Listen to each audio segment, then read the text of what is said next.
আসলে কি 1,05,000 টাকায় উমরা করা যায় সম্ভব? আসসালামু আলাইকুম, সবাই কেমন আছেন?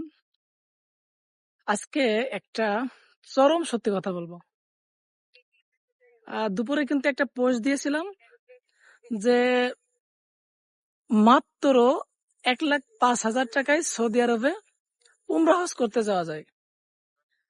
তো এই পোস্টটা করার পরে মুহূর্তের মধ্যেই অনেক দেশি ভাই দেখলাম আমাকে মেসেজ দিয়েছেন যে ভাই কিভাবে সম্ভব বিস্তারিত আলাপ করুন। তো এই বিষয় নিয়ে কথা বলার জন্য আরকি এখন যে ভিডিওটি করতেছি। আচ্ছা আসলেই কি 1,05,000 টাকায় উমরা করা যায় সম্ভব? অবশ্যই সম্ভব। কথাগুলো শুনবেন।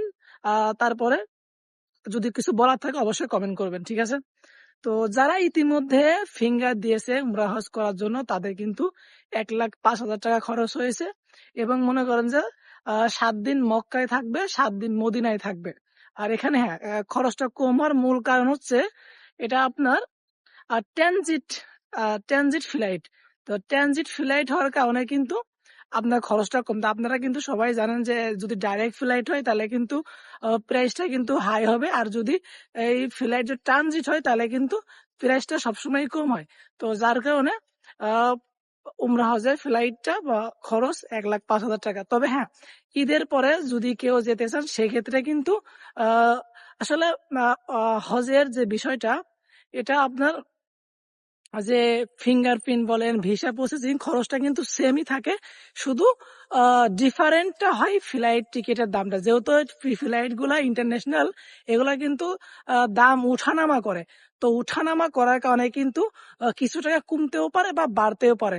তো আমি কিন্তু আজকেও কিন্তু তাদের সাথে যোগাযোগ করেছি। আমার যে ফ্রেন্ডের মাধ্যমে প্রসেসিং গুলা করা হয়েছে 1,05,000 টাকা সে আজকে বলল যে ঈদের পরে উম যেহেতু ঈদের আগে যারা হয়ে গেছে তাদের তো হয়েই গেছে।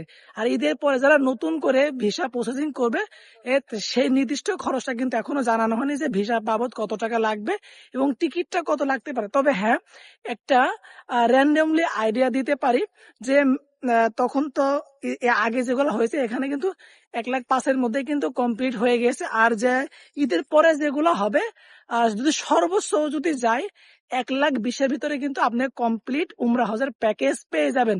যদি 1,20,000 এর মধ্যে যদি প্যাকেজটা পেয়ে যান আমার মনে হয় এর থেকে কম প্যাকেজে আমার মনে হয় না যে আর কোনো ট্রাভেলস এজেন্সি বা কোনো ব্যক্তি এই রেটে দিতে পারবে। যদি কোনো ভাই যেতে আগ্রহী হন ঈদের পরে যোগাযোগ করেন ইনশাআল্লাহ আমি যোগাযোগ করে দেওয়ার ব্যবস্থা করব। তবে হ্যাঁ, এটা কিন্তু ভাই আমার ব্যবসা না। আমি কোনো ট্রাভেল এজেন্সির সঙ্গে যুক্ত না। আমি কিন্তু এখানে একবারও বলি না কোনো ট্রাভেলস এজেন্সি। আমার পরিচিত কাছের আপনাদের মতোই সেও একজন প্রবাসী ভাই। তো ভিডিওটি যদি ভালো লাগে অবশ্যই শেয়ার করবেন।